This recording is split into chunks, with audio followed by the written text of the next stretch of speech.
Hello बच्चों, आनंद competitive classes के math session में आपका स्वागत है। बच्चों, आप लोग जैसा कि पिछले सेशन में देख रहे थे एलसीएम और एचसीएफ, और एलसीएम और एचसीएफ में हम लोगों ने टाइप 7 को देखा था। तो आज हम लोग आगे बढ़ेंगे किस पे? टाइप 8 पे। देखो, टाइप 8 जो है वो ऐसे तो बहुत ही ज्यादा आसान है, लेकिन इसका जो होता है यूज होता है आगे ये कंसेप्ट के व्यू से बहुत ही इंपॉर्टेंट सा टाइप है। क्यों? क्योंकि इसमें हम लोग बहुत सारी चीजों को सीखेंगे जो कि हमारे कठिन कठिन वाले जो एलसीएम एचसीएफ में प्रश्न आते हैं, तो उसमें ये आपका जो इसका कंसेप्ट होगा वो काम आएगा। तो देखो इसमें क्या कह रहा है, इसमें कह रहा है कि ऑलवेज दो संख्या का रेशियो दिया हुआ रहेगा। ठीक है, तो आप लोग रेशियो क्या होता है? रेशियो कभी भी संख्या नहीं होता है। संख्या जो होता है वो ऑलवेज रेशियो के मल्टीपल में होता है। तो उसी प्रकार यहाँ जब कभी भी दो संख्या का रेशियो दिया हुआ, रेशियो कितना है? तो रेशियो 3:4 है। तो रेशियो अगर दिया हुआ है एलसीएम और एचसीएफ में दो संख्याओं का, तीन संख्याओं का, तो आप बहुत सारी चीजों को निकाल सकते हो। कैसे? देखो, इन दोनों में ऑलवेज अगर हम आपसे पूछे कि संख्या ए क्या पूछे, हम आपसे पूछे कि संख्या ए क्या होगा, तो आप अभी सीखे, मैंने आपको अभी बताया कि संख्या जो होता है वो ऑलवेज रेशियो के मल्टीपल में होता है। अब 3 के मल्टीपल में क्या होगा? 3 तो डायरेक्ट होगा नहीं, तो 3x बोल सकते हैं। और आप बोल सकते हो कि संख्या b अगर हम आपसे पूछे तो आप बताओगे कि संख्या b का मान क्या होगा? तो 4x। अब सवाल आता है कि एचसीएफ किसको कहते हैं? तो एचसीएफ उसको कहते हैं जो दोनों संख्या में बड़ी से बड़ी संख्या कॉमन हो। तो क्या 3 और 4 में कुछ कॉमन है? तो कभी कुछ कॉमन नहीं है ना? तो दोनों में जो कॉमन है वो वैल्यू क्या है? x कॉमन है। तो इससे हमको ये चीज समझ में आया क्या? अब यहां से समझने वाला चीज है कि कभी भी दो संख्या का रेशियो दिया हुआ हो तो अपने मन से हम लोग बोल सकते थे कि इसका एचसीएफ जो होगा वो ऑलवेज क्या होगा? x होगा। अब x का मान अकॉर्डिंग टू क्वेश्चन कुछ भी निकल जाए, या प्रश्न में कभी कभी दे ही देगा। जैसे यहाँ दे रहा था x का वैल्यू कितना? 15, लेकिन अगर नहीं भी देता तो आगे अकॉर्डिंग टू क्वेश्चन हम लोग x का वैल्यू निकाल लेते। लेकिन इतना समझना चीज आपको जरूरी है आपके लिए कि कभी भी दो संख्या का रेशियो दिया हुआ हो तो उसका एचसीएफ ऑलवेज क्या होता है? x होता है, पहला चीज। ठीक है, अब देखो, अगर एचसीएफ निकल गया तो उसी प्रकार हम आपसे पूछे कि कभी भी दो संख्याओं का अगर रेशियो दिया हुआ हो तो इसका एलसीएम क्या होगा? तो एलसीएम कैसे निकलता है? तो पहले क्या करते हैं कि दोनों में जो कॉमन होता है उसको तो लिखते ही लिखते हैं, और उसके बाद दोनों में जो बच जाता है, तो इसमें कितना बच रहा था? 3 बच रहा था, और अगला में कितना बच रहा? 4 बच रहा था। यानी हम लोग एलसीएम डायरेक्ट कैसे लिखेंगे? इन दोनों संख्या को गुना कर देंगे तो 4 इंटू 3 कितना? 12। तो एलसीएम कितना होता? 12x होता। जैसे कि अगर कहीं 4:5 दिया हुआ हो तो इसका एलसीएम 20x हो जाएगा। कहीं 5:7 दिया हुआ हो तो इसका एलसीएम 35x हो जाएगा। कुछ नहीं करना, इन दोनों को गुना कर देना और x को भी उसमें गुना कर देना है। ठीक है, तो एलसीएम निकाल सकते हैं। तो देखो, अब आपका रेशियो से आपने क्या क्या निकालना सीख लिया। तो हम x के टर्म में से ही लेकिन एचसीएफ निकाल सकते थे, एलसीएम निकाल सकते थे। उसी प्रकार हम आपसे पूछ दे कि इसमें पहली संख्या a क्या होता? 3x होता। दूसरी संख्या b क्या होता? 4x होता।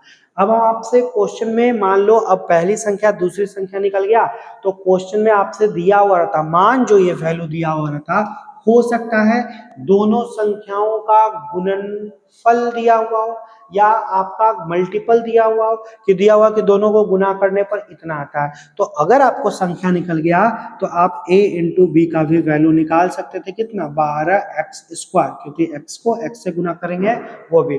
तो आप a इंटू बी भी निकाल सकते थे।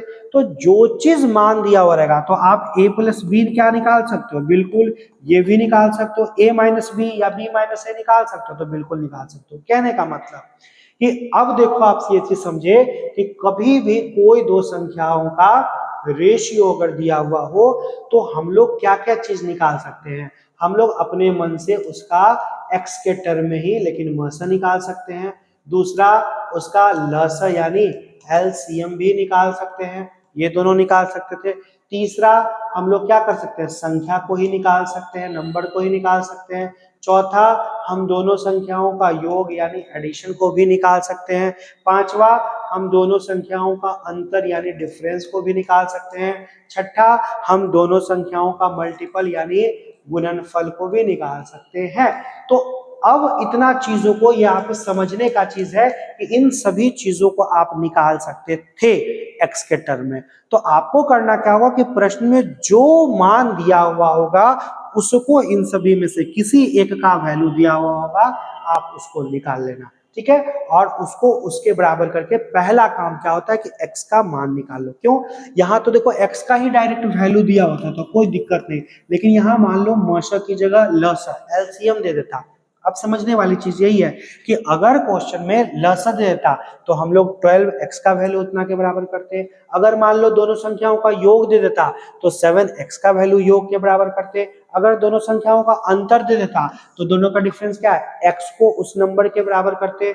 अगर दोनों का गुणनफल मल्टीपल दे देता तो दोनों को गुना कर देते, यानी 12x स्क्वायर को उसके बराबर करते। मतलब कि रेशियो दिया हुआ हो तो ये इतना चीज हम निकाल सकते हैं।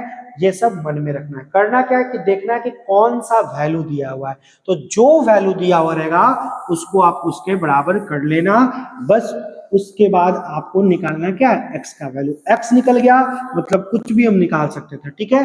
तो देखो आपका रेशियो दिया हुआ है, ठीक है। अब आपके दिमाग में चल रहा है कि हम लोग HCF, एलसीएम, दोनों संख्याओं का योग, दोनों संख्याओं का अंतर, दोनों संख्याओं का गुणनफल, है ना, ये सारा चीज हम निकाल सकते हैं। लेकिन आपको देखना है कि वैल्यू किसका दिया हुआ है, एचसीएफ का। तो अब क्या करेंगे, डायरेक्ट बोलेंगे कि इसका एचसीएफ कितना x होता है और x का वैल्यू कितना 15। तो पहला काम है x का मान निकालो, उसके बाद जो पूछा जाएगा, पूछा क्या जा रहा है, लसा। तो आप अभी बताएं कि एलसीएम पूछा जा रहा है, तो एलसीएम कैसे निकलता है, इन दोनों को गुना करेंगे और उसको x से गुना करेंगे, यानी 12x का मान निकालना है। तो कोई दिक्कत नहीं, 12 तो अपने आप में एक नंबर है और x का वैल्यू 15 आ गया, यानी मेरा आंसर कितना होता, 180 होता, जो कि ऑप्शन नंबर कितना है, डी है। तो बहुत आसान है, बहुत इजी है, हम बहुत आसानी से इन प्रश्नों को बना सकते हैं, ठीक है। आप इनको नोट डाउन कर लो। हम लोग बढ़ते हैं क्वेश्चन नंबर 2 पे। क्वेश्चन नंबर 2, फिर वही देखो, रेशियो दिया हुआ है। सबसे पहले देखो कि किस चीज का मान दिया हुआ है, तो दोनों संख्याओं का गुणनफल। तो आपको पता है कि अगर रेशियो दिया हुआ है तो दोनों संख्याओं का गुणनफल क्या 15x स्क्वायर होगा, बिल्कुल, क्योंकि पहली संख्या 3x होती है और दूसरी संख्या 5x होती है। तो 3x को आप अगर प्रोसेस से लिखते हो तो ऐसे ही लिखते ना कि 3x को 5x से गुना कर दिए, किसके बराबर, 1500 के बराबर। अब क्या होगा कि 5 इंटू 3 कितना 15, और 15 से ये कट जाएगा कितना 100 बार में, यानी x इंटू एक्स यानी x स्क्वायर का वैल्यू अगर 100 है तो x का वैल्यू कितना 10। तो पहला काम यही होता है बाबू कि x का वैल्यू निकाल ले, निकल गया x का वैल्यू। अब जैसे ही x का वैल्यू निकल जाएगा तो जो पूछा जाएगा हमसे, क्या पूछा जा रहा है, एचसीएफ। तो बताओ इसका एचसीएफ क्या होगा, तो एचसीएफ ऑलवेज x ही होता है, यानी इस प्रश्न का आंसर आपका यही 10 होता, जो कि ऑप्शन नंबर सी जो है राइट आंसर है। तो आप इजिली इन प्रश्नों को बना सकते हो, काइंडली इसको आप नोट डाउन कर लो। तो चलते हम लोग थर्ड क्वेश्चन पे।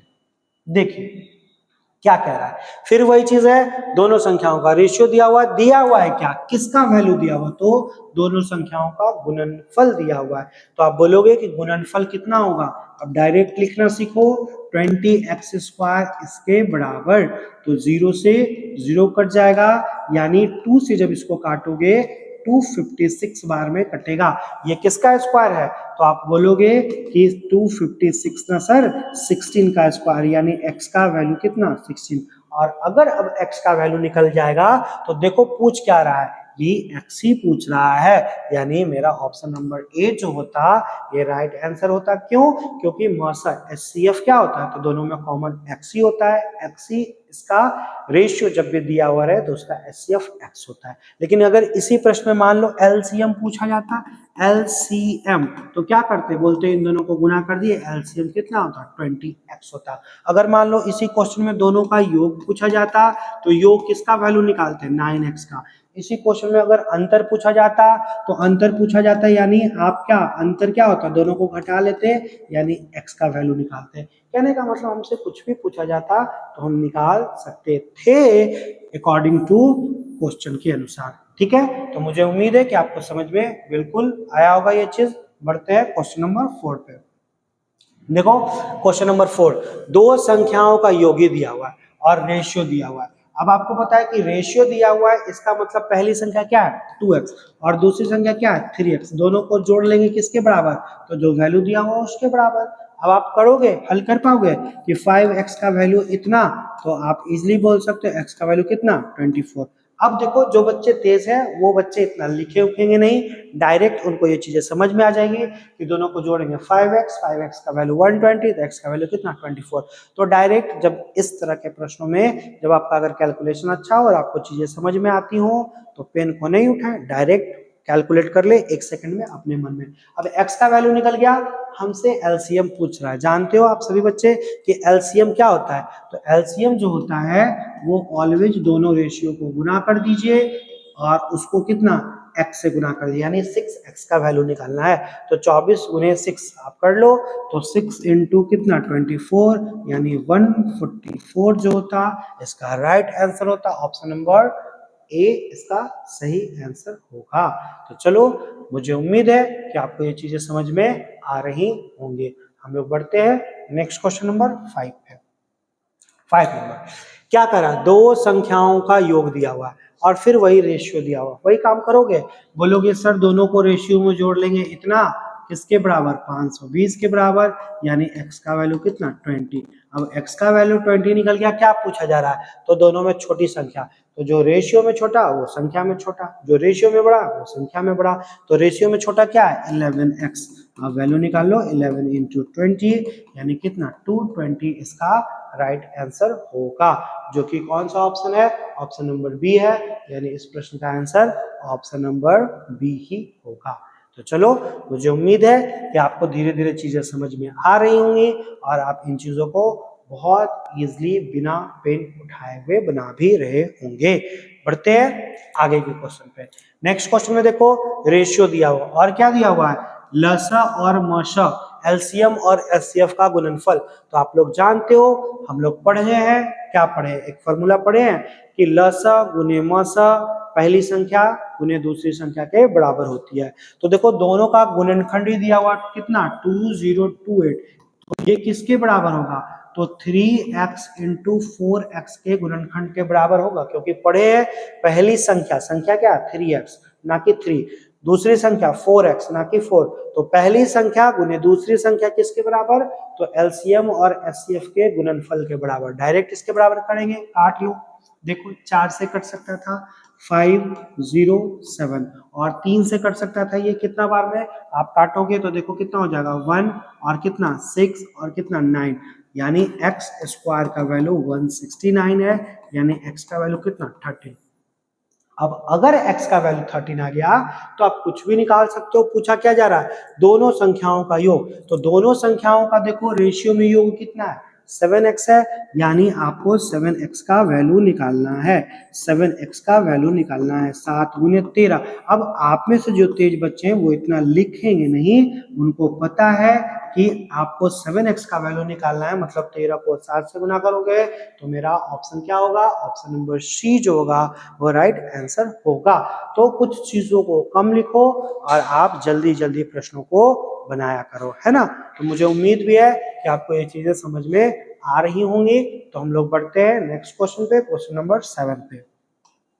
देखिए क्या कह रहा है, रेशियो दिया हुआ है, मासा दिया हुआ, मासा क्या होता है एक्स का मान, मतलब एक्स का वैल्यू अगर 4 तो सब कुछ निकल सकता है। लसा पूछ रहा है, एलसीएम पूछ रहा है, एलसीएम कितना होगा तो 30x होगा, यानी 30 गुने 4 कितना, तो आप बोल सकते हो 120 इस प्रश्न का राइट आंसर होगा। तो बहुत आसान सा टाइप है, बहुत इजी सा टाइप है, आप इजिली इन प्रश्नों को बना सकते हो, कहीं से इसमें दिक्कत ही नहीं है। तो बढ़ते हैं क्वेश्चन नंबर 8 की ओर। 8 देख लो क्या है, वही चीज है, रेशियो दिया हुआ है, एलसीएम दिया हुआ है, तो बताओ इसका एलसीएम क्या होगा, तो एलसीएम जो होगा वो कितना, दोनों को गुना कर दो और संख्या में किसके बराबर 84 के बराबर, क्योंकि दिया हुआ है ना एलसीएम 84 है और रेशियो में 12x और रियल में 84। काट लोगे तो आप x का वैल्यू निकाल सकते हो कितना 7। अब x का वैल्यू निकल गया, वही पूछ ही रहा था, यानी ऑप्शन नंबर सी जो होगा इसका बिल्कुल राइट आंसर होगा, है ना। तो बहुत आसान था, बहुत इजी था और आप लोग अब इसको इजीली बना लोगे। बढ़ते आगे नेक्स्ट क्वेश्चन पे। नेक्स्ट क्वेश्चन क्या कह रहा है, अब तीन संख्या का रेशियो है और तीनों का एचसीएफ दिया, मतलब अब तीन संख्या है, इसका मतलब तीनों में यहां भी कॉमन क्या है, अब समझो 1:2:3 है, इसका मतलब तीनों में कॉमन वही एचसीएफ होता है जो कि x है। लेकिन अगर एलसीएम पूछते तो आप तीनों को गुना करते, 3 गुने 2 गुने कितना 6x होता, तीनों को गुना करने पर 6x हो रहा है, तो हम लोग बोलेंगे कि एलसीएम 6x होगा। लेकिन तीनों संख्याओं का अगर हमसे गुणनफल पूछता तो 6x क्या होता, क्यूब हो जाता, क्योंकि ये x था, ये 2x था और ये 3x था। तो ये सब चीजें आपको आनी चाहिए और मुझे उम्मीद है कि आपको आता भी होगा, नहीं तो समझ गए होंगे। तो इसमें दिया हुआ है क्या, आप देखो दिया हुआ है क्या, HCF। HCF इसमें क्या होगा, तो HCF x होगा और अगर x का वैल्यू निकल गया तो सब कुछ निकल गया। हमसे पूछ रहा है संख्याएं क्या होंगी, तो 12 गुने 1 12 गुने 2 24, यानी ऑप्शन नंबर सी जो होगा इस प्रश्न का क्या होगा, राइट आंसर होगा। तो आप इजिली इन चीजों को बना सकते थे। तो चलिए इसका लास्ट क्वेश्चन देखते हैं और लास्ट क्वेश्चन मुझे उम्मीद है कि आप इसको बिल्कुल बना पाओगे। तो काइंडली आप इस प्रश्न का राइट आंसर मुझे कमेंट्स बॉक्स में बताओगे, ठीक है। आप बताना इसका आंसर कि इसका रियल आंसर क्या होगा, ठीक है, क्योंकि आपसे मुझे उम्मीद है कि आप बिल्कुल इन प्रश्नों को बना पाओगे ही, ठीक है। तो मुझे उम्मीद है कि ये सेशन आपको बहुत इजी भी लगा होगा, क्योंकि ये रियल में आसान था, है ना, लेकिन इनका यूज होगा आगे कठिन वाले प्रश्नों में, इसलिए ये जरूरी था। और परीक्षा में सबसे ज्यादा पूछा जाने वाला टाइप, क्यों, क्योंकि एलसीएम एचसीएफ रियल में ना बहुत ही इजी चैप्टर है, तो इससे ये प्रश्न पूछता है, ठीक है। तो हम लोग, मुझे उम्मीद है कि आपको ये चीजें समझ में आ गई होंगी। तो हम लोग मिलते हैं नेक्स्ट सेशन में, नेक्स्ट वीडियो में। Okay, thank you.